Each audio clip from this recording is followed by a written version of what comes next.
Hola de nuevo a todos. Tenemos nuestro siguiente ponente. Antes de presentarlo, quería tomar unos minutos para contaros que vamos a pasar el parte de firmas a lo largo de estos 2 días en las diferentes sesiones para que podáis ir firmando, que lo tengáis en cuenta por si no os llega en el momento en que en que lo estamos pasando. Nos acompaña a continuación Arsenio Escolar, al que la mayoría de nosotros ya conocemos. Arsenio Escolar es periodista, escritor, editor y filólogo.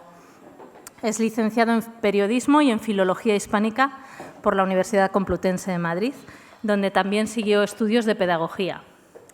Como periodista, comenzó su carrera en los semanarios Teleradio, Guía del Ocio, El Globo y Cambio 16.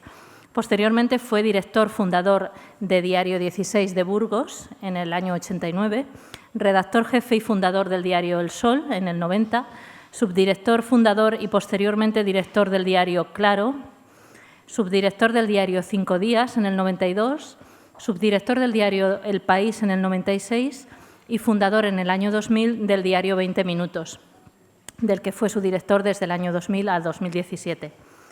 En octubre de 2018 fundó como editor y director Archiletras, un medio de comunicación impreso y digital, global y panhispánico en torno a la lengua española, cuya revista Archiletras Científica se presentó el lunes aquí en el Instituto Cervantes. Como escritor es autor de las sátiras en verso Arsénico sin compasión, del año 2014, coautor con su hijo Ignacio Escolar de los ensayos de divulgación histórica La nación inventada y El justiciero cruel, y coautor con Montse Román de La golondrina enamorada y otros cuentos de la Alcarria.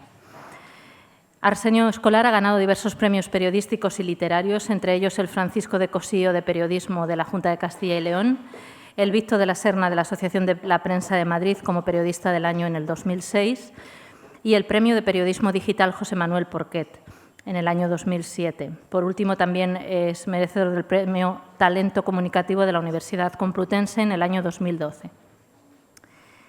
Asimismo, desde el año 2004 es también presidente de la Asociación Española de Editoriales de Publicaciones Periódicas. Muchas gracias, Arsenio. Gracias a ti. ¿Se me oye bien?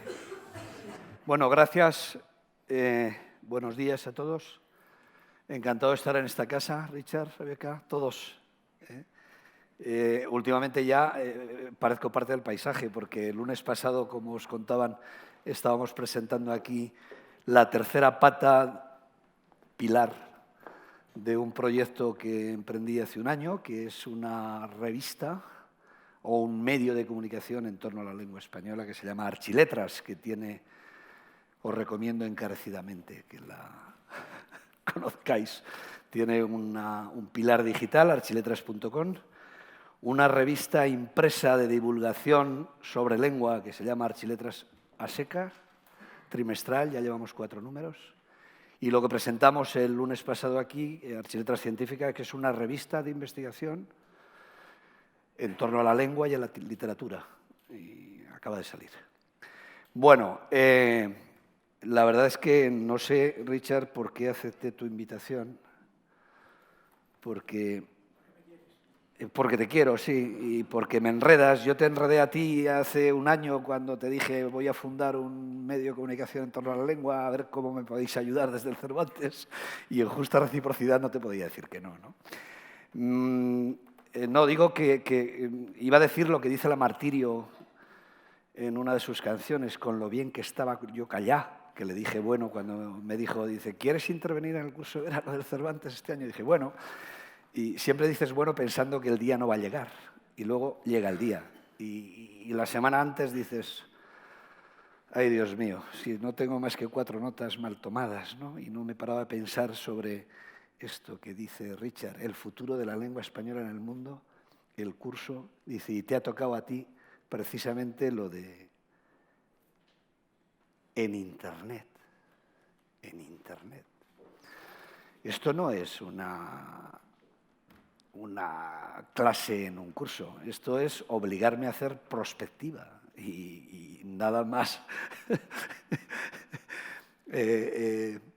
quimérico que la prospectiva de futuro en Internet, donde todo lo que pasa, pasa tan de repente que no nos enteramos de casi nada, ¿no? Nos vienen las cosas y...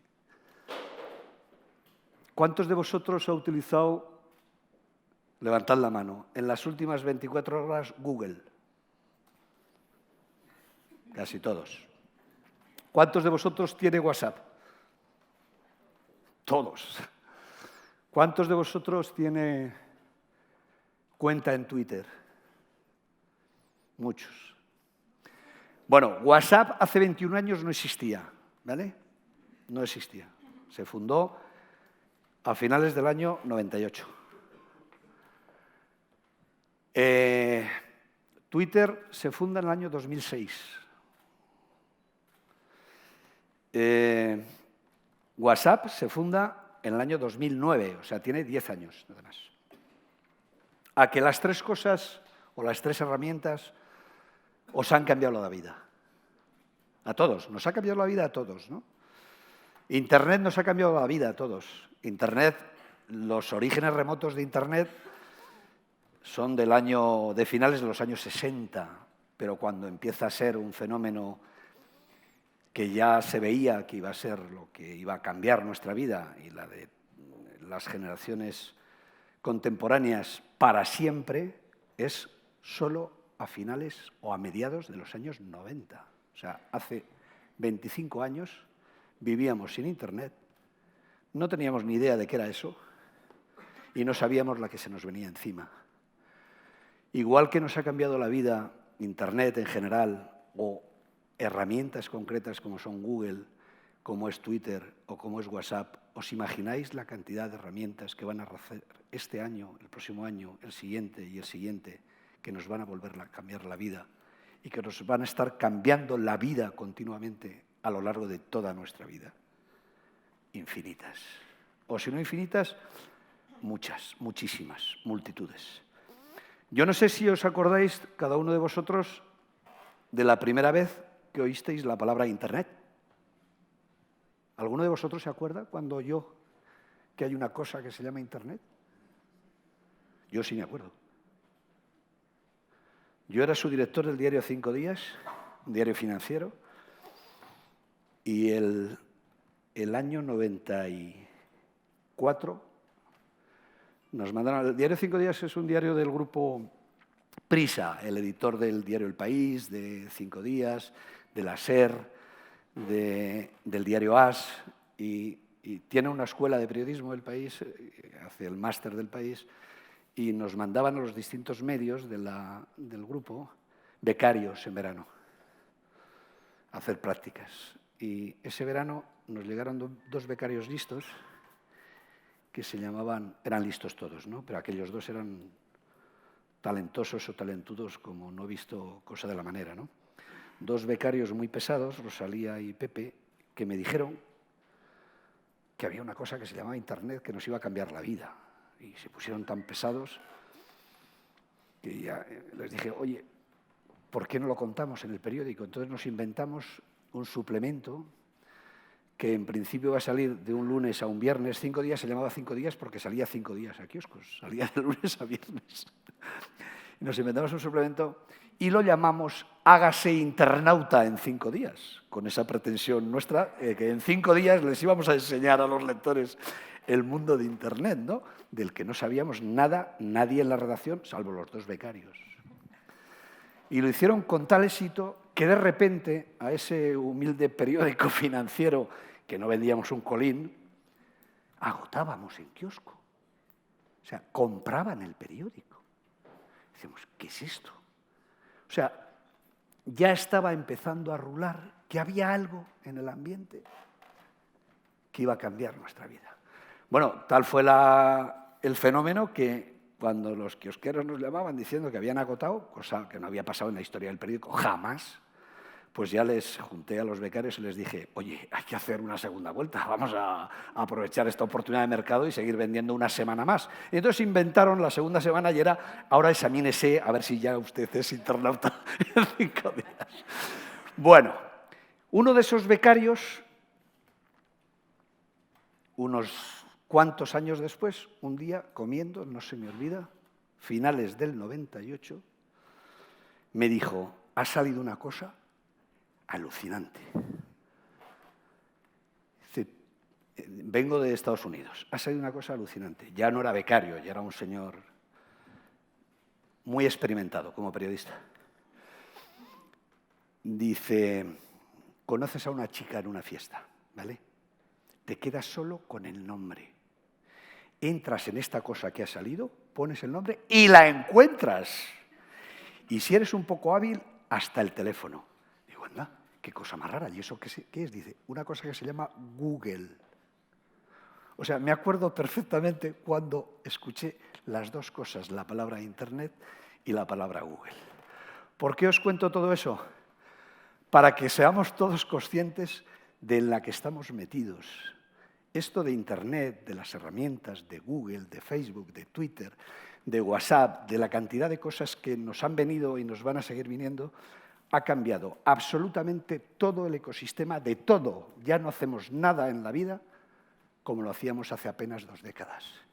Ni compramos, ni vendemos, ni nos informamos, ni viajamos, ni ligamos, ni socializamos con los amigos como lo hacíamos hace apenas 20 años, que en términos históricos es nada. ¿Y eso qué tiene que ver con lo que nos trae aquí? Pues todo tiene que ver. Igual que ha cambiado los hábitats de todo, incluida de la información, evidentemente en los medios de comunicación nada se hace hoy como se hacía cuando yo empecé de joven reportero hace unos años, también en el ámbito del idioma, o sobre todo en el ámbito del idioma, todo está por pasar. No tenemos ni idea, Richard, hacia dónde vamos. Es imposible saber hacia dónde vamos. Pero sí es posible detectar qué retos nos vamos a encontrar en el camino, porque ya nos los estamos encontrando, ¿no? Tenemos un cambio de paradigma en todos los órdenes de la vida. El hábitat es completamente distinto, pero ojo, tiene una peculiaridad muy notable. No es un meteorito que ha caído, ha levantado una nube de polvo y ha creado otro ecosistema, no. Son meteoritos cotidianos que van a seguir cayendo día tras día y que van a estar cambiando permanentemente el hábitat. Es decir, en este viaje no hay una estación término, no hay una estación final. Es un viaje eterno lleno de estaciones secundarias, todas. Ninguna es permanente.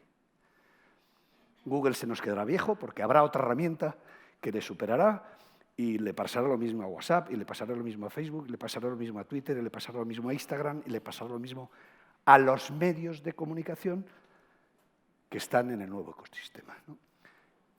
Voy a centrarme mucho en lo que os cuento, en lo que más conozco, que es medios de comunicación. Impresos y tradicionales y online, que son los del nuevo paradigma, ¿no? ¿Por qué eso? Porque los medios de comunicación han sido uno de los grandes agentes del cambio lingüístico. Son permanentemente uno de los grandes agentes del cambio lingüístico. O sea, la lengua evoluciona, hay modas en las palabras, hay nuevas maneras de expresarse que suelen aparecer en la calle, acaban en los medios de comunicación cuando tienen ya una cierta difusión, desde palabras y palabras hasta formas de expresarse o frases hechas, y acaban entrando en los léxicos oficiales y en los diccionarios. Habréis visto que hay una moda ya de unos cuantos años. A finales de año, muchísimos medios de comunicación publican las palabras del año. Y van apareciendo palabras nuevas, que hacen recopilatorios, los distintos medios, pues de palabras diferentes, que durante el año, por lo que fuere, han aflorado, se han instalado en el colectivo, las ha empezado a utilizar cada vez más gente, y luego unas han pervivido y otras han desaparecido. Y es un fenómeno continuo, ¿no? Ese fenómeno que en la prensa tradicional impresa pasaba de una manera muy lenta, lentísima, en la prensa online o digital o en línea, ya que estamos en un curso del español, no digamos online, si podemos evitarlo, está ocurriendo de una manera aceleradísima. la entrada y salida de continuas palabras que van renovando el léxico común de los hablantes de un idioma y el cambio lingüístico. Los medios de comunicación online tienen también otra peculiaridad que es muy relevante. Los medios tradicionales, impresos, tenían un mercado muy limitado. ¿Cuál era la frontera del mercado de cada medio? Donde llegaban sus furgonetas de reparto durante la noche. Si eras un diario, cerrabas la edición del diario a las 10 de la noche, imprimías el periódico, la furgoneta salía y desde Madrid llegaba a La Coruña, y a Almería, y a Gerona, y a Cádiz. Ese era tu mercado. No podías ir más lejos, porque si hay un producto perecedero, no son las lechugas tempranas, son los diarios. Los diarios impresos, desde que lo escribes hasta que sale al mercado y han pasado unas horas, se queda viejísimo, porque ya han pasado cosas, se quedan viejos.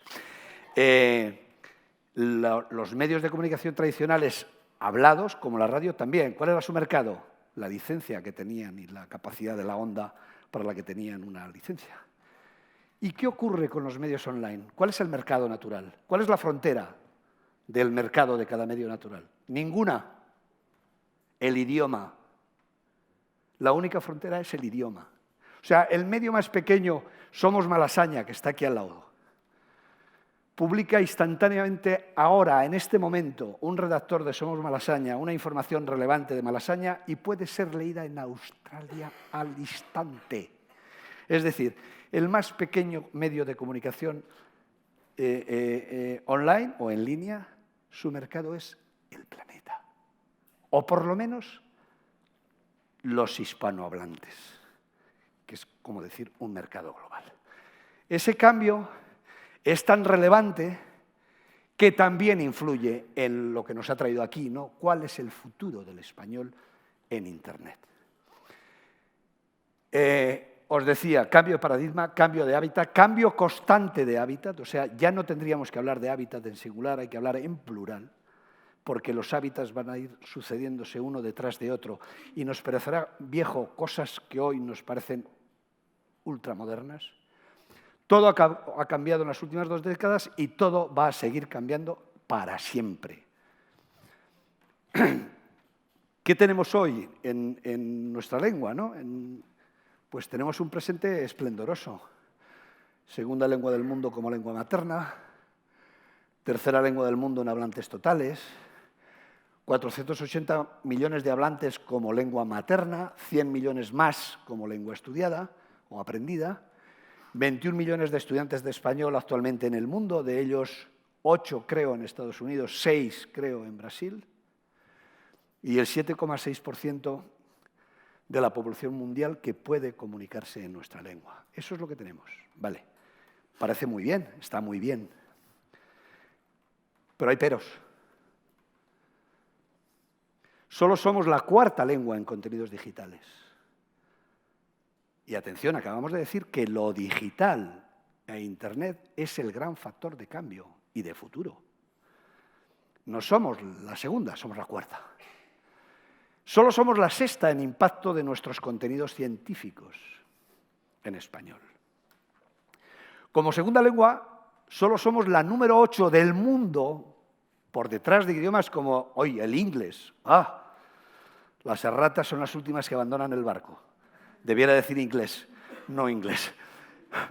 Por detrás del inglés, el hindi, el francés, el chino, el indonesio, el ruso y el urdu. O sea, todas esas lenguas que como hablantes totales son mucho menos que nosotros,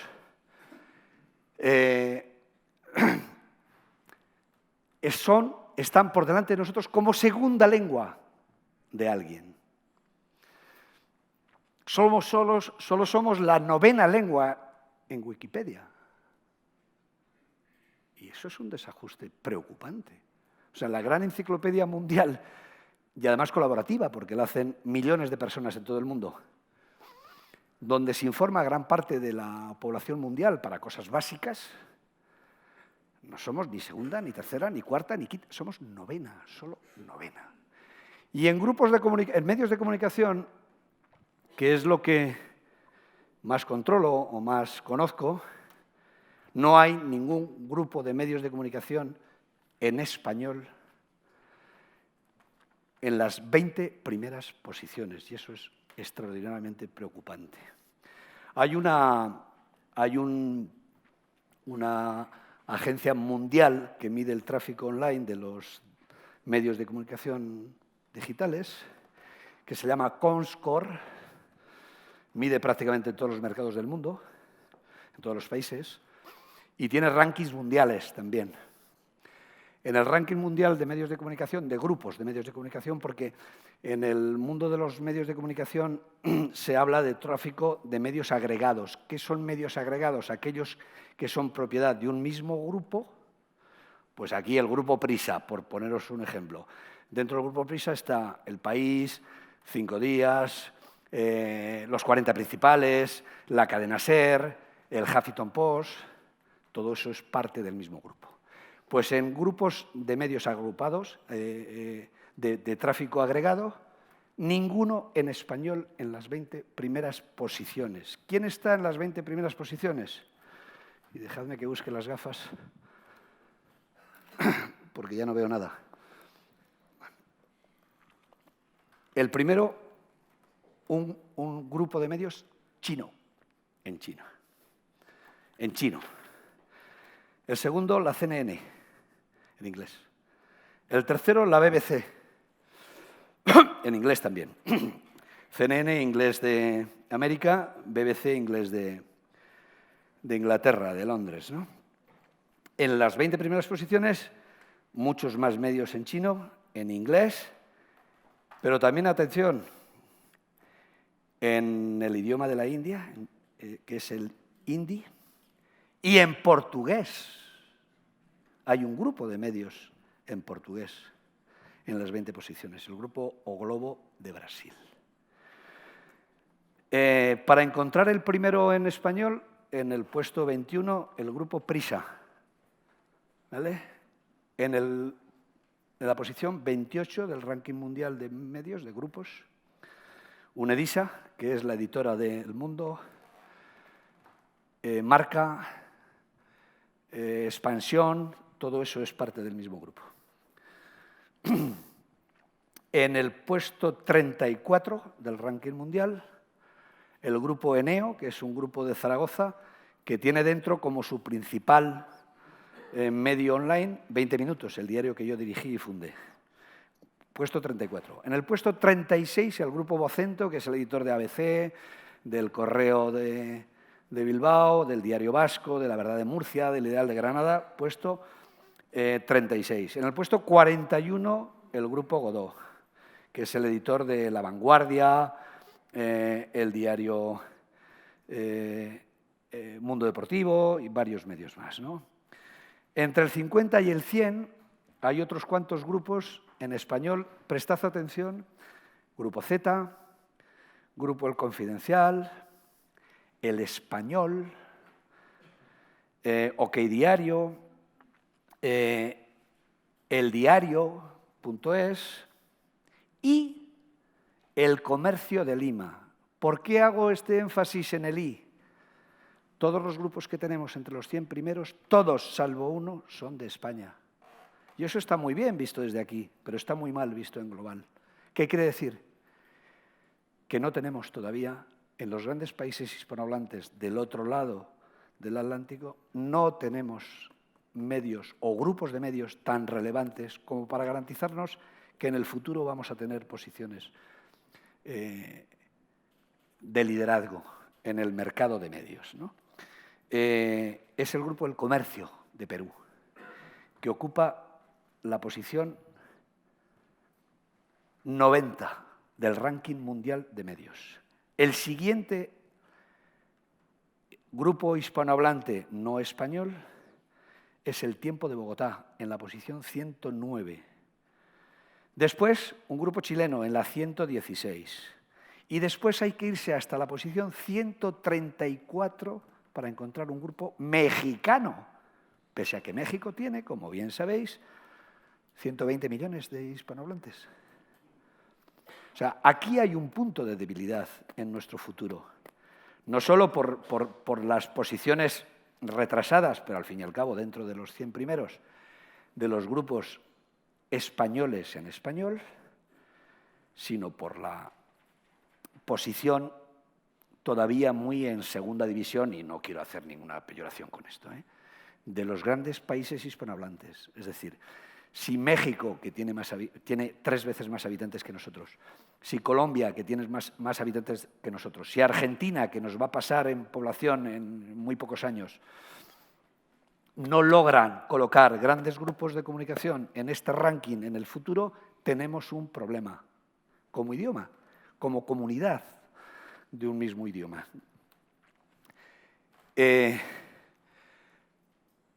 Nuestra expansión como lengua hasta ahora ha sido por la pujanza demográfica, es decir, porque gran parte de los países, o casi todos los países hispanohablantes, de los 20 y tantos que tenemos el español como lengua oficial o principal, pues hemos estado en continuo crecimiento demográfico de población. Por decisiones políticas relevantes también, cuando el gobierno brasileiro de hace 2 décadas, creo que con Lula, decide meter el español en los sistemas públicos de enseñanza como una de las grandes apuestas de su gobierno, la consecuencia se ve muy pronto. Os lo decía antes, de los 21 millones de estudiantes de español que hay en el mundo, 6 están en Brasil.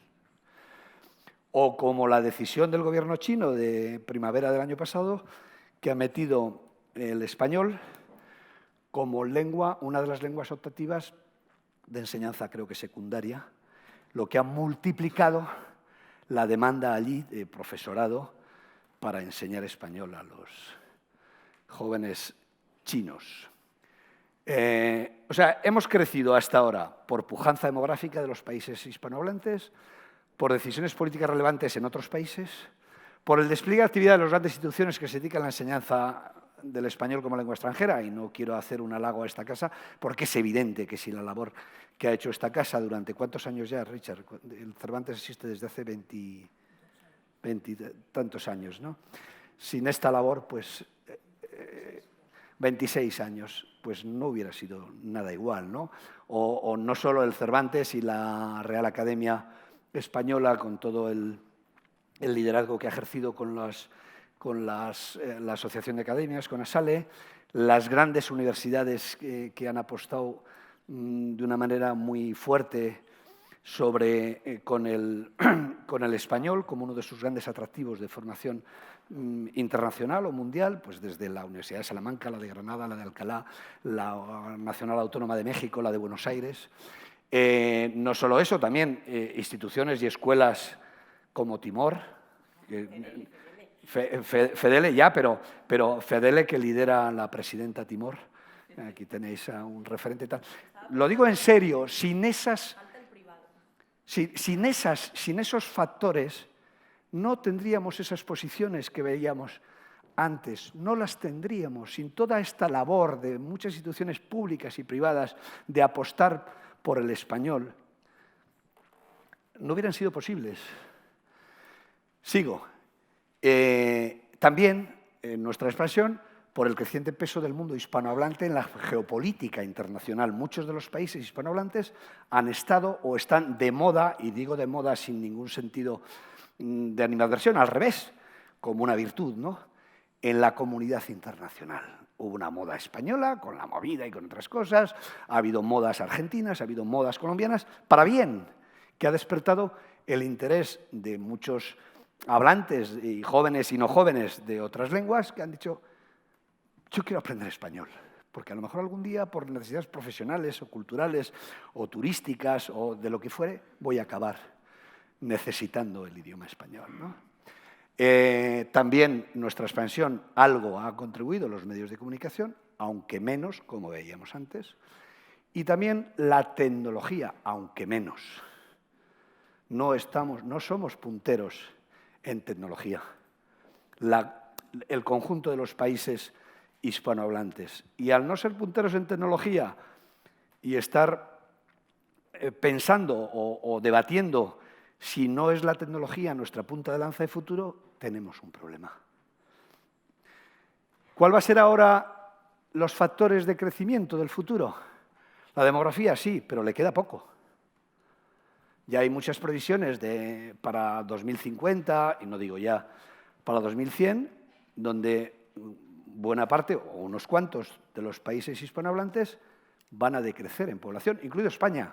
Hay previsiones para 2050 que España, que tiene ahora 46, 47 millones de habitantes, pues va a estar por debajo de 40. Y que algunos de los grandes países hispanohablantes van a frenar su crecimiento demográfico. Entonces, eso es un problema. Si nuestro factor de crecimiento, de expansión de la lengua de las últimas décadas, que ha sido la demografía, se frena, ya no podemos confiar en que ese va a ser el factor de crecimiento. ¿Cuál va a ser el otro factor? La tecnología, sin ninguna duda. Y todo lo que tiene que ver con máquinas, inteligencia artificial, asistentes de voz, Internet de las cosas, traductores automáticos y tantos artilugios que no se han inventado y que se van a inventar pasado mañana y al año siguiente y al siguiente y al siguiente, como se han inventado los que comentábamos antes, ¿no? Medios de comunicación, también, claro, será un factor de crecimiento o no. Redes sociales, lo mismo. ¿Quién nos iba a decir a nosotros hace 10 años que lo que íbamos a entender por socializar? No era esto, ¿no? No sabíamos que iban a salir herramientas que nos permiten estar continuamente socializando, ¿no? Otro elemento, los contenidos científicos y culturales, sin ninguna duda, y todo lo que tiene que ver con el español en la red. Y esa es la pregunta. ¿Vamos a ser capaces de abastecer todos esos frentes como comunidad de hispanohablantes? O sea, tenemos puestos la atención, el debate suficiente sobre todo eso para impulsar todo eso y para que 26 años se ha cumplido el Cervantes, 28 años, para cuando se celebren aquí los 48 años del Cervantes en un curso dentro de 20 años en los que muchos de vosotros estaréis, yo no, digamos, pues nos hemos quedado en segunda. Nos hemos quedado en segunda. No, digo, no, es presumir de edad, es que soy ya mayor. ¿Nos quedaremos en segunda? ¿O seremos capaces de que todo eso nos funcione? ¿Hay la conciencia suficiente en el consenso intelectual, cultural, oficial, político de los grandes países hispanohablantes de que no tenemos un activo común mayor que la lengua, que ese es nuestro gran patrimonio y que apostamos por él? ¿O ese mapa actual no va a ser igual, va a ser peor dentro de 10, 20, 30, 50 años? Y yo soy periodista, fundamentalmente. O sea, he hecho muchas otras cosas, pero sobre todo periodista. Los periodistas lo que solemos hacernos es preguntas. Yo no vengo aquí a daros clase de nada. Vengo a hacerme preguntas con vosotros. Esas. ¿Mantendremos los buenos indicadores actuales? Con lo que habéis visto, ¿qué creéis? ¿Los mantendremos? ¿Seguiremos siendo dentro de X años segundo como lengua materna, tercero como lengua total de hablantes? ¿O está por ver? ¿Mejoraremos en esos que no somos tan buenos? O sea, como segunda lengua o como lengua científica. ¿Enseñaremos español a las máquinas? Hace 3 meses, en el CILE de Argentina, de Córdoba, el presidente de Telefónica, creo que fue él, Pallete, dijo que el año que viene, el 2020, va a haber en el mundo más máquinas hispanohablantes que personas hispanohablantes. Atención, ¿eh? Más máquinas hispanohablantes que personas hispanohablantes. Entonces, vamos a preguntarnos, ¿qué español van a hablar? Esas máquinas, ¿qué español van a hablar? ¿El español que le enseñen los traductores automáticos diseñados por los angloparlantes? ¿Un español neutro que están buscando las grandes multinacionales del entretenimiento? No sé si sabéis que hay mucha polémica porque algunas de las grandes multinacionales de cine, de series, de televisión y tal, dicen, no les falta razón, pero nosotros estamos aquí para combatirlo, que, hombre, que ¿Que eso de que el español tenga al menos 8 grandes variedades dialectales? Pues el español castellano, el español caribeño, el español andino, el rioplatense, no sé qué, es un problema de producción para ellos, que les encarece los costes. Dicen, ¿en qué variedad lo hago, no? Entonces hay un cierto debate. Parece que ahora esas posiciones de buscar un español neutro que valga para todos y que probablemente empobrezca el idioma, se están viniendo abajo, pero no tenemos ninguna garantía de que la gran industria del entretenimiento, A, y de los medios de comunicación, B, no acaben buscando una variedad o un español neutro que les sirva igual aquí o en Burgos, que es mi pueblo, que en Calafate, en Argentina, o que en, no sé, en el norte de México, en la frontera con Estados Unidos, ¿no? ¿Cómo será ese español de las máquinas? ¿O cómo será el español de la industria del entretenimiento del futuro? ¿Y a dónde nos llevará el cómo sea, no? Más preguntas. ¿Permanecerá unido y homogéneo ese español del futuro? ¿O se fragmentará con las diferentes variedades dialectales y acabarán apareciendo primero dialectos, no variedades dialectales, y luego pues una fragmentación de lenguas, como en el fondo se produjo en la península ibérica, bueno, y en toda Europa, en la Alta Edad Media, ¿no? O incluso antes de la Alta Edad Media, cuando empiezan las distintas variedades romances a alejarse entre sí, ¿no? Los grandes medios y la industria del entretenimiento, cine, series, música, aplicaciones, juegos online, ojo, juegos online, uno de los grandes consumos culturales, si no el que más, de la población de menor edad.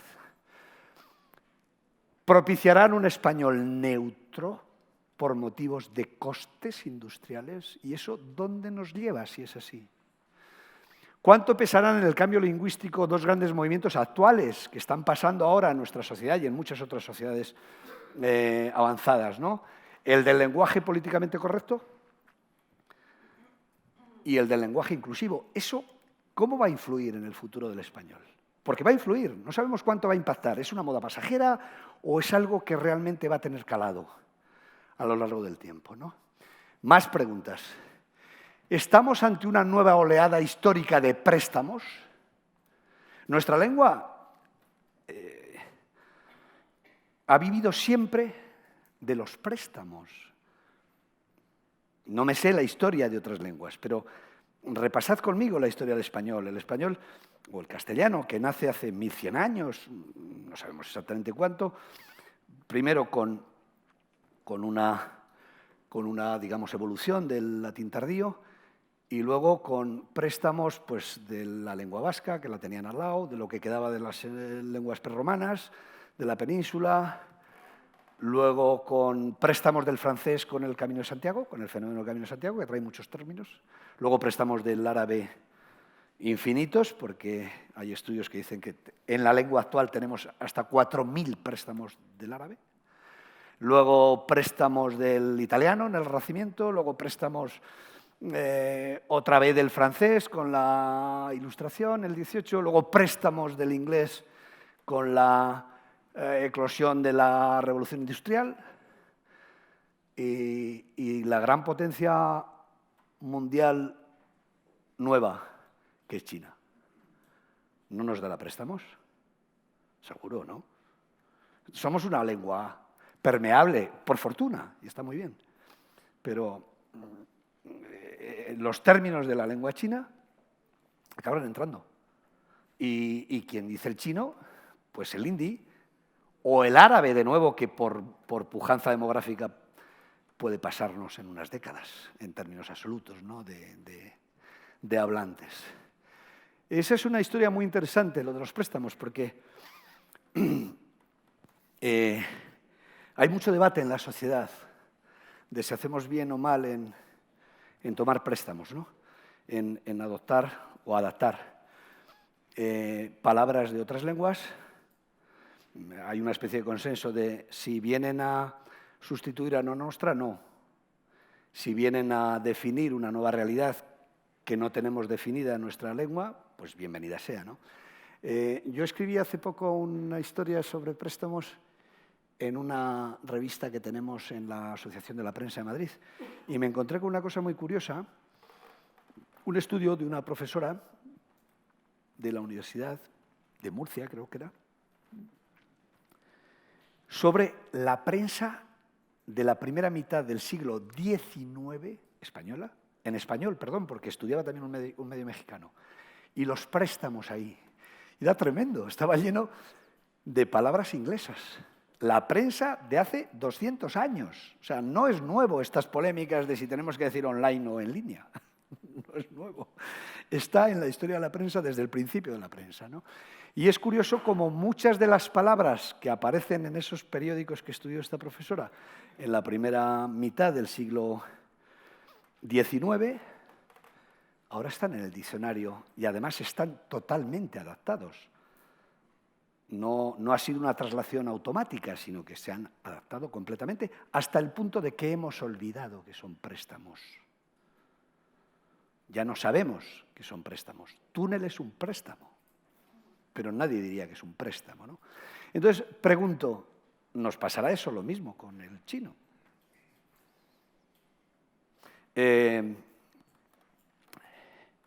Desde hace unos años, todos sabéis lo que es el Black Friday, ¿no? Y compráis en el Black Friday, ¿no? ¿No sabéis lo que es el Black Friday? Bueno, pues hay un fenómeno comercial tan fuerte como el Black Friday, que es el Día del Soltero, y es chino. Se lo ha inventado Alibaba y estos... os iba a buscar el nombre, es que tiene un nombre en chino, os lo iba a decir para que sepáis, cuando dentro de X años oigáis, no, es que hoy estoy en Guayguayé, yo oí esa palabra allí, este loco que vino a contarnos no sé qué rollos. Quiero decir, si los grandes fenómenos culturales, comerciales, tecnológicos nos han dado en los últimos no sé cuántas décadas muchos términos procedentes de la lengua inglesa que ya hemos adoptado como nuestros, ¿por qué no vamos a adoptar otros del chino, del hindi o del árabe como los adoptamos hace 1000 años o casi 1000 años? Más cosas, más preguntas. ¿Será capaz de generar la comunidad hispanohablante? Y esta sí es una de las preguntas relevantes. Más contenidos científicos y volcarlos en la web. Y más premios Nobel y más autores de bestseller y competir con las otras grandes lenguas internacionales. ¿Seremos capaces o no seremos capaces? O sea, tenemos el magma y la capacidad intelectual, cultural y voluntad política para impulsar esos movimientos, o nos vamos a quedar viendo pasar un tren más, en este caso algo tan relevante como eso. Ya voy acabando.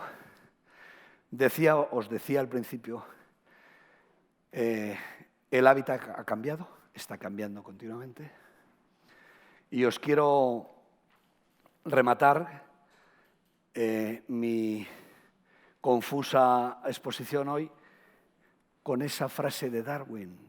En El origen de las especies, dice Charles Darwin, cuando un hábitat cambia profundamente, no sobreviven ni las especies más grandes ni las más inteligentes. Solo sobreviven aquellas que son capaces de adaptarse al nuevo hábitat. Esa es la pregunta. La pregunta, no la respuesta al futuro del español en Internet, no. La pregunta es, ¿seremos capaces de reaccionar a ese nuevo hábitat? Insisto, que no es un hábitat en singular, sino en plural, porque es continua su evolución como especie hispanohablante. Esa es la pregunta. Y lo que me gustaría es que alguno de vosotros se atreviera a contestarla. Gracias.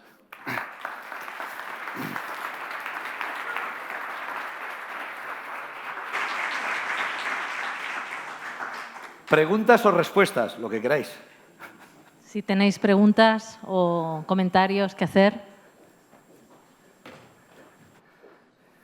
A lo primero, gracias. Me has parecido muy valiente a la hora... No te veo. Perdón. Vale. Estaba aquí escondido tirarte piedras y que no, Sí, sí, no me vieras. Me pongo en posición de que me tires Nada, piedras. nada. No, lo primero agradecerte, porque creo que has sido valiente y listo a las dos a la vez, en el sentido de que has planteado muy inteligentemente, desde mi punto de vista, las preguntas, dejando abiertas las respuestas, porque el futuro nadie sabe. Tú puedes ir por la carretera, no sabes qué te va a venir. Quería preguntarte sobre si consideras necesario introducir dentro de la enseñanza del español la enseñanza específica del ciberespañol. Y me explico. Ciberespañol no es lo mismo que tú y yo hablemos ahora cara a cara, que estemos en un chat de forma distendida y que te diga, hola, ¿qué haces? ¿Me vas a entender? Sí, sí. Pero claro, una persona no hispanohablante igual dice, pero ¿qué? Hola sin H, ¿qué con K? ¿H con S? ¿Qué me estás contando? Y TV para también. Claro, TV incluso la importancia del inglés y el español, porque me ha gustado muchísimo el que has destacado algo, que es el juego. Entonces, esto en Internet, primero, es global y va por modas. Entonces, yo te puedo decir, pues hablamos de Fortnite y yo te puedo hablar de que conozco personalmente a jugadores competitivos que utilizan el inglés, el español y luego en la línea te entran los youtubers. Igual te empiezo a decir, joder, pues vamos a hablar del Rubius. Y vas a decir, ¿pero qué tiene que ver el Rubius con el español? Pues el Rubius dice una tontería y tiene 33 millones de suscriptores. Evidente, sí. Entonces es muy importante. Quería explicar un poco con un ejemplo gráfico la diferencia, porque yo si te hablo de la canción de La Macarena, dices, qué bombazo. Pero claro, si te digo, es que el Despacito hace 2 años tiene 5.000 millones de visualizaciones. Y muchas de ellas en ámbitos no hispanohablantes, lo que Claro. quiere decir que la palabra despacito, que es nuestra, la estará utilizando otras comunidades hablantes de otros idiomas, sí, seguro. Bueno, pues... No, a lo que dices, Sí. yo no soy, ¿cómo los llaman? Tengo una columnista en Archiletras, una lingüista computacional, Elena Álvarez Mellado, que habla de los gramarnazi. O sea, estos que están obsesionados por la corrección extrema y por la lengua es una foto fija y no, yo no soy de esos. Tampoco soy de lo contrario, ¿eh? Ajá. Pero a mí me parece natural que sí, que hablemos de otra manera en el WhatsApp, claro, como hablamos aquí o como podíamos hablar en una cátedra excelsa de Salamanca. Me parece que todos nosotros, y esa es una de las grandes virtudes, no del idioma, sino del hablante en cualquier lengua, saber adaptarse a donde estás. Sí. O sea, y ser capaz de hablar aquí como los de aquí y aquí como los de aquí. Exacto. Y si estás en un ámbito de juegos online, pues es distinto a si estás en un ámbito familiar o si estás en un ámbito profesional o si estás en un ámbito de amigos, evidentemente. Preguntabas, ¿serías partidario de que se introdujera en los sistemas de enseñanza ¿cómo lo has llamado? ¿El ciberlenguaje? Ciberespañol. ¿O el ciberespañol? ¿Por qué no? O sea, yo no te estoy diciendo dar un curso específico de No, pero ciberespañol. No, pero ¿por qué no dentro de eso? Dentro de una Claro. unidad didáctica diseñada, pues poder poner al alumno en diferentes situaciones. No es lo mismo que me vaya a rellenar un perfil de que, mira, el currículum vitae lo tienes que hacer así en España o así en Colombia o así en México, pero ahora en un ambiente distendido te vas a poder encontrar con esto o con esto. Que sepas lo que es. Yo no me opondría a una cosa así. Tampoco sé si remaría muy a favor, pero desde luego no me parece ningún disparate, para nada. No, yo Es te decir, pregunto porque... la lengua son ecosistemas en los que nos desenvolvemos según como sea cada una de los interlocutores que tenemos. No hablamos igual nunca. Hablamos de manera diferente en función de quién sea nuestro interlocutor, en qué espacio más privado o más público estemos. Pues claro que sí. Y todo lo que tenga que contribuya a que todos esos diferentes campos que van apareciendo o de escenarios los conozcamos mejor y sepamos desenvolvernos mejor, bienvenido sea. Vale, y por último, ya quiero finalizar porque habrá más preguntas. Quería lanzarme, como has dicho tú, un poco valiente a responderte al menos lo de la inserción del contenido científico de español. Mi respuesta, y es personal y te la intento argumentar, es que no, que lo dudo, que se introduzca el español en términos científicos. Y voy a intentar argumentarlo brevemente. En España hemos venido de un periodo de bonanza hace 15, 20 años a través de un modelo de burbuja y especulación cuando hubo esa burbuja y especulación y hubo muchas ganancias, y ganancia por parte de entidades públicas, la inversión y desarrollo fue totalmente nulo. O sea, en ese sentido, me gusta citar siempre dos breves vídeos de Aleix Saló, que son tanto Españistán como Simiocracia, en los cuales, al describir la clase política española, se apoya en el principio de Haldon, que dice: no atribuyas nunca nada que algo salga mal a la maldad, sino más bien a la estupidez humana. Entonces, yo particularmente, con la clase política o casta política, eso ya va por ideologías que tenemos en España, que están más preocupados en meter para el bolsillo que en intentar buscar un futuro, un desarrollo de las nuevas generaciones, a las cuales aconsejo que se marchen de aquí corriendo para poder tener un futuro. Yo, mi respuesta personal, desde el respeto, es que en el ámbito científico… ¿Cuál es tu nombre?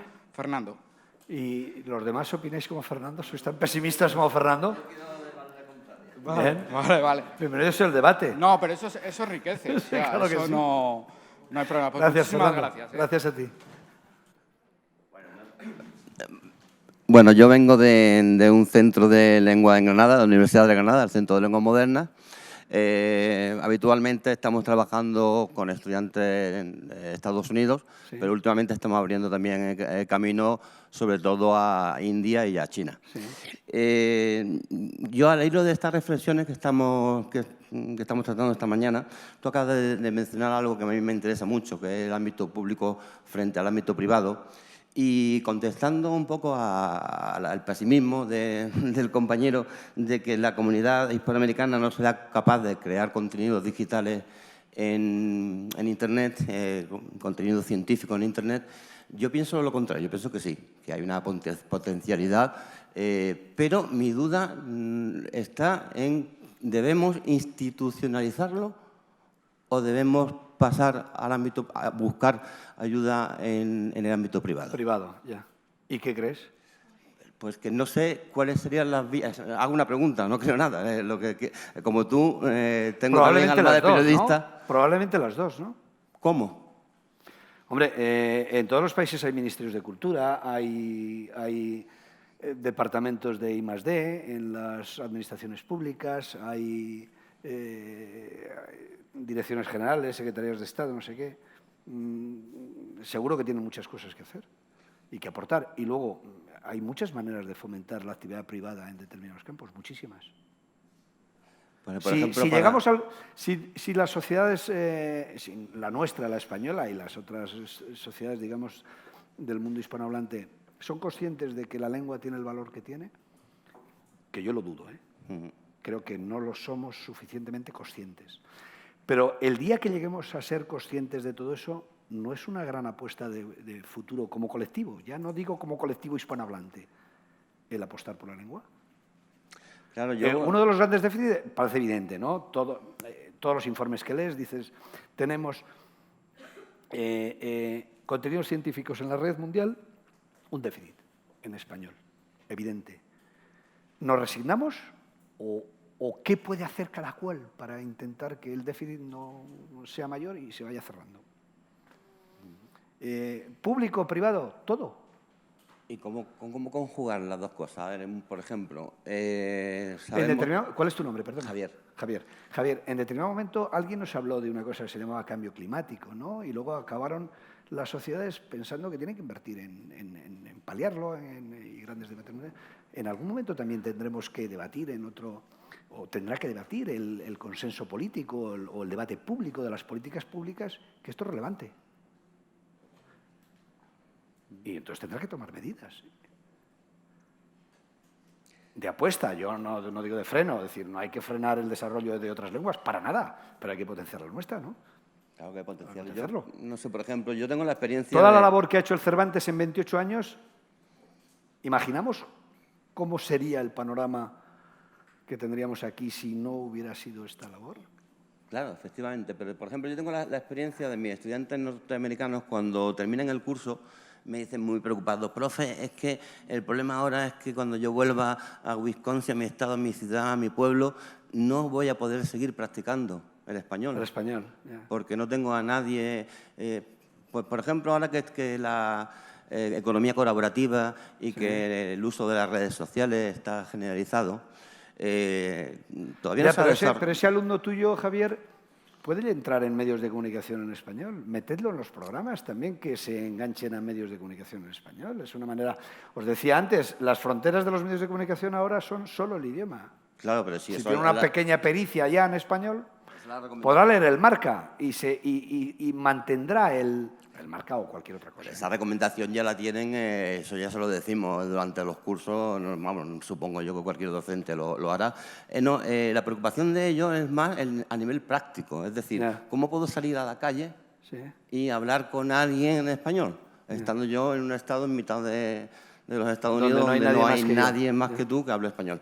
Por ejemplo, desarrollar, volviendo a lo de las redes sociales y de la economía colaborativa, el desarrollo de una plataforma digital estilo BlaBlaCar, por ejemplo, para la comunidad lingüística española, un BlaBlaL o como queramos llamarlo, un BlaBlaEñe, que geolocalice a nativos cerca del estudiante. ¿Eso cómo se podría desarrollar? Por ejemplo, ya has dado una idea de una nueva herramienta. Está inventando una nueva herramienta, y decíamos antes... Ya. Y alguien lo hará. ¿Pero cómo? ¿Con lo público o con lo privado? Ya la sabrá, ¿no? Si tú utilizas Busuu, yo me puedo poner... Claro. Si somos capaces ya, Javier y Fernando, si somos capaces ya de ligar en la calle con nada... No. Ya. Voy por el otro lado. No, pero en el fondo es lo mismo. Es decir, ¿cómo se ponen en contacto dos que tienen un interés en común? En este caso, que son usuarios de una segunda lengua que es la misma. Por medios tecnológicos. Claro. Gracias a que tenemos tecnología. Antes era más difícil. Pero habría que tener también un control sobre los usuarios de ese recurso.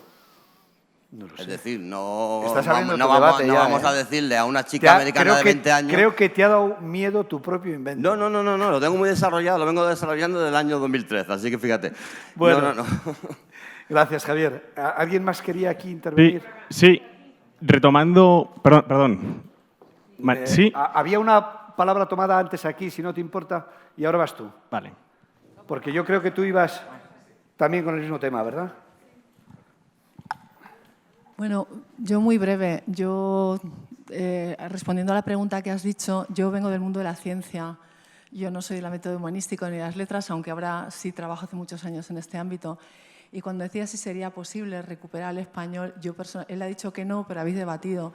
Yo creo en el mundo de la ciencia, he trabajado en el CSIC, en ámbito de biología, de la conservación y en otros ámbitos.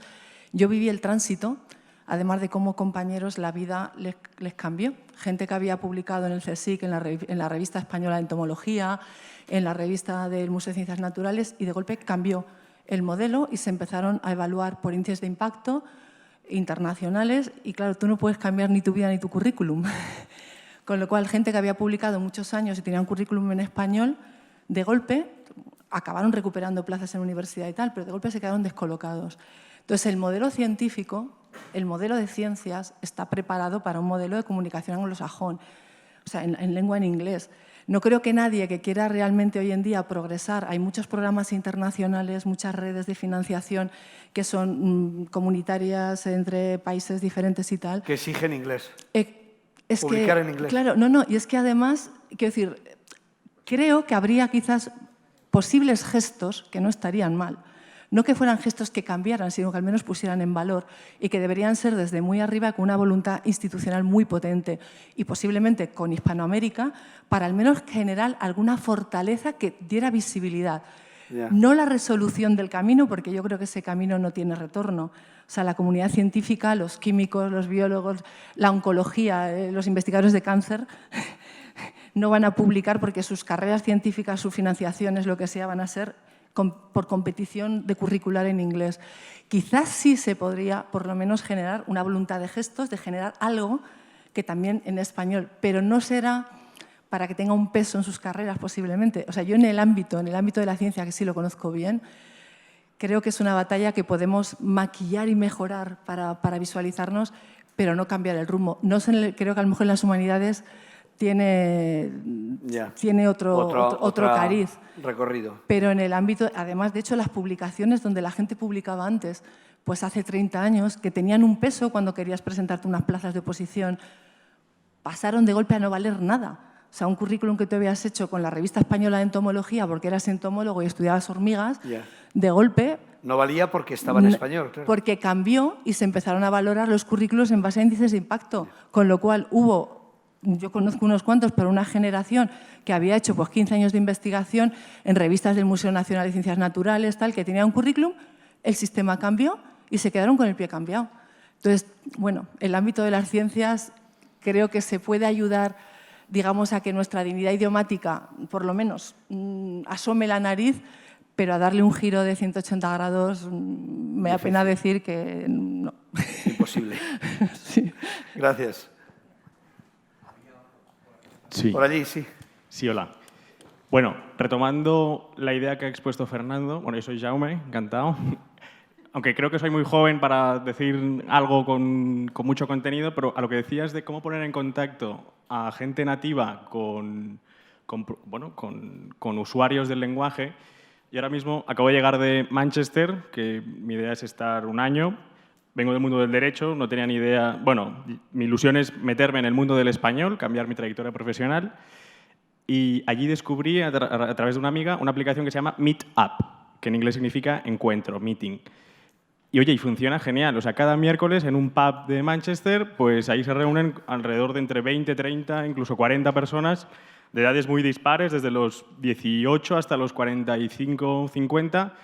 Y es fantástico porque interactúas con gente inglesa y tú les aportas tu español y encima también me he dado cuenta de la riqueza de los hispanohablantes de Sudamérica, ¿no? Porque tiene una variedad de vocabulario que nosotros quizá no usamos o lo hemos dejado de lado o cosas que ya no sabemos ni lo que significan y ellos todavía lo usan. Y yo alucino. Entonces, sí que existen herramientas, o sea, yo creo que sí que hay futuro. Lo que pasa es que hay que ser audaces y a la hora de cómo hacer que lo público y lo privado funcione, yo creo que muchos de los que estamos aquí, algunos habremos ido a colegios públicos, otros a privados, quizá hemos pasado por cosas intermedias, una época en un sitio... Creo que lo ideal es ir todos a una. O sea, aquí que no los buenos sean unos y los malos... No, o sea, al final todo se retroalimenta, todo es un círculo, ¿no? Y en el mundo de los negocios, que es donde vengo yo, pues, oye, pues es que todo funciona. Yo en la notaría, que es donde me he movido, hemos redactado escrituras a doble columna, en inglés y castellano, y se ha firmado pues sin ningún problema, ¿no? O sea, con que cuadre todo, mismas sílabas, mismas... Bueno, un trabajazo impresionante, ¿no? Pero... Y se ha firmado. Y yo creo que también, como decía esta otra compañera, la ciencia importante, pero los negocios y el mundo del derecho también es importante que el castellano entre como lengua de calidad y que se tenga en cuenta, ¿no? Entonces, aquí la misión de lo que es los entes públicos a nivel España, en sus embajadas, en los distintos institutos Cervantes, que en Manchester son, bueno, yo creo que son están haciéndolo muy bien. Pues eso es lo que hay que dar, una imagen de solvencia, de que vamos en serio, de que esto es una Q de calidad, que no estamos aquí para perder el tiempo, ¿no? Muy bien.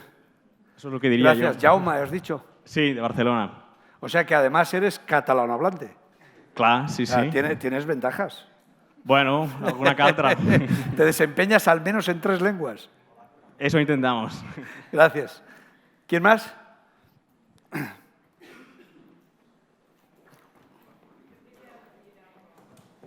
Allí y luego... pásalo para atrás. Bueno, yo soy de Mallorca, así que también soy como Jaume. Soy la directora de un centro acreditado Cervantes, el último que se ha acreditado en Mallorca. Y mi comentario era referente a lo que ha dicho la compañera también de ciencias, en este caso es de Erasmus. Es decir, el lenguaje, porque yo me muevo mucho en el tema Erasmus con becas, recibimos también chicos de toda Europa para hacer prácticas en el sector turismo. Y lo curioso es que muchos de estos chicos que vienen a hacer prácticas a Mallorca de Erasmus no hablan español. Es decir, no es el requisito que se les hace. Así como los nuestros cuando van fuera se les pide el inglés para hacer las prácticas, cuando vienen a España no es un requisito el hablar español. ¿Y se relacionan en qué? ¿En inglés? En inglés. Y eso para mí, cuando empecé en este mundo, pensaba que no, que si tú venías a hacer prácticas en España tenía que ser un requisito, pero no lo es como un complemento. Y a mí me preocupa por el simple imagino hecho que Erasmus ¿cuál es está tu nombre, creciendo. perdona? ¿Cuál es tu nombre? Magdalena. Magdalena, imagino que es un requisito europeo. Por eso. Porque Erasmus es un programa europeo. Quiero decir, que trasciende la responsabilidad española, imagino, ¿no? Sí, no lo sé. es que incluso yo que voy a cursos becados por la Agencia Nacional y me voy a diferentes puntos de Europa, cuando tú te inscribes, lo primero que te ponen, curso en inglés. Incluso si se hace en España. Es decir, es un tema que es esta globalización y el Erasmus está creciendo, porque antes pensábamos Erasmus solo para universidades. Lo estaba hablando con unas compañeras de Sevilla, que estábamos hablando antes. Pensábamos Erasmus universidad. Pensábamos el hecho Erasmus beca universitario. Hoy en día el Erasmus pues es todo. Los K1, los K2, los VET, todos estos movimientos, pues el idioma es inglés y lo preocupante es esto, que los chicos que vienen a hacer las prácticas en un hotel en Mallorca o van a cualquier sitio en una oficina, pues no es un requisito básico el español, es un complemento o para aquellos, porque también pueden tener una beca para el lenguaje. Es decir, si vienen a España, pues les pueden dar un complemento a la beca para aprender español, pero es una semana. En una semana no aprenderás español, lo complementarás. Y esto era respondiendo también a una de las preguntas que tú hacías, que no es del mundo de la ciencia, pero sí que es del sector educativo europeo y es preocupante, pienso yo. No sé si alguien tiene algo. No sé si sabéis que hay un cierto debate en las instituciones europeas ahora con el Brexit. ¿Cómo impacta el Brexit en el peso que van a obtener las lenguas que no son inglés en las instituciones europeas al irse el principal valedor del inglés, que es Gran Bretaña? Y ahí ya, me temo que ya nos han tomado ventaja franceses y alemanes. Pero esa es una oportunidad de las que hay que aprovechar. Es decir, sabéis que todo está parametrizado en las instituciones europeas. ¿Cuántos traductores de qué hay que haber? Tiene que haber por cada conferencia internacional, por cada no sé cuál. Entonces, exacto. Entonces, aquí hay una oportunidad para el español.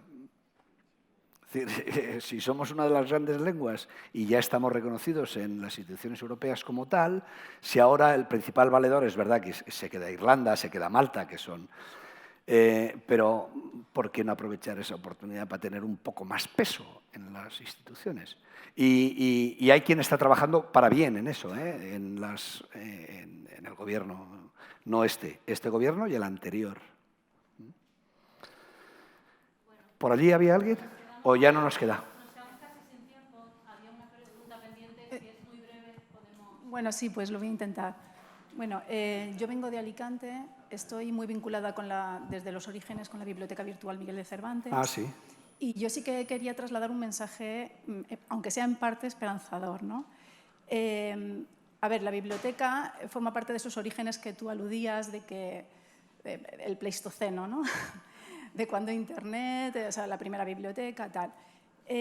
Nació en 1998 y en 2012 tuvimos que parar porque nuestra actividad seguía siendo muy creativa, pero digamos que nos estábamos olvidando de la parte más tecnológica. Entonces paramos y nos dedicamos a actualizarnos tecnológicamente. Eso fue un gran acierto porque empezamos en 2012, en 2018 habíamos duplicado usuarios. Pero eso que conlleva un trabajo incesante de estar con un ojo mirando los avances tecnológicos. Claro. Y en todas las áreas, para ser una biblioteca digital, entonces nosotros ahora mismo estamos continuamente cambiando la conversión de formatos. No es lo mismo trabajar en Corel WordPress, claro, Perfect, cuando empezamos, a trabajar un EPUB en InDesign, a trabajar en XML. Todo eso no lo puedes perder de vista. Las programaciones cambian de las páginas web, los distintos sistemas de catalogación. Ahora estamos con el FRBR. O sea, todo continuamente es cambiante, ¿no? El SEO, súper importante, las palabras clave, el posicionamiento. No puedes obviar nada. La geolocalización, divulgar, difundir en congresos. Eso es lo que atrae a los usuarios. Y yo el mensaje de esperanza que quería dar es que sí, que aquí en España, en toda Hispanoamérica, en México están despegando ahora, están haciendo un esfuerzo brutal. Me recuerda mucho a cuando nosotros empezamos. Tenemos tecnólogos, tenemos investigadores, tenemos capacidad creativa. La otra parte es, ¿sabrán las instituciones, o sea, el gobierno apoyar estas iniciativas o tendremos que volver a las primeras décadas, que tú decías también, del siglo XIX y contar con mecenazgos? O sea, eso es lo triste. En vuestro caso, yo soy usuario, vuestro caso es público-privado, ¿no? Porque claro. ¿el Santander está ahí? No. Sí. Sí, el Santander. ¿Y la universidad? Y la Universidad de Alicante, sí. Enhorabuena. Bueno, No, el Santander... Si sé que estás, pregunto al principio, ¿cuántos usuarios hay de...? Pues mira, voy No, a WhatsApp, aquí. Lo miro en el WhatsApp, ¿vale? Porque he pedido el dato. Pues tenemos entre 13 y 14 millones de usuarios. Los accesos desde móvil se han incrementado un 10% en el último año y las visitas desde América se han incrementado un 70%. Muy bien. El 28% son de España, pero el 70% son de América. Es de América. Y ojo, Estados Unidos está visitándonos muy fuerte y Europa está entrando. Entonces, sí que hay posibilidades, yo sí que veo posibilidades, pero eso sí, se necesita apoyo, claro. Gracias. Bueno. ¿Algo más? Pues estamos fuera de tiempo. ¿Se escucha? Bueno, muchas gracias por las preguntas. Son muy sugerentes y creo que son las que animan a pensar y a buscar soluciones. La pregunta concreta es, ¿cuántos programas conoces en español, públicos o privados, que incentiven la publicación de páginas en Wikipedia? No sabría decirte. No lo sé. ¿Universidades que lo hagan? ¿El Instituto Cervantes? ¿Nada? ¿Tienes la respuesta? No. Quería saber... No, es que no lo sé. Yo pienso que se pueden hacer muchísimas cosas. Si cada profesor universitario diera una matrícula en su asignatura a cada alumno por una buena página de Wikipedia, estaríamos todos contentos. No sé cuántos universitarios hay. Claro, solo con que cada profesor en su asignatura dé una matrícula a la mejor página de Wikipedia que produzca a su alumno. El Instituto Cervantes podría formar grupos con los alumnos de C1 y C2 y también darles un incentivo, premios por escribir y artículos en Wikipedia. No sé, hay muchísimas cosas que se pueden hacer desde los grupos de comunicación, desde los periódicos. Se puede hacer muchísimo para incentivar también. Que yo no los conozco, no sé si tú conoces alguno. No, francamente no. Gracias. Pero está bien todo tipo de sugerencias, incluida esa, de verdad. Gracias. Gracias. Gracias a todos.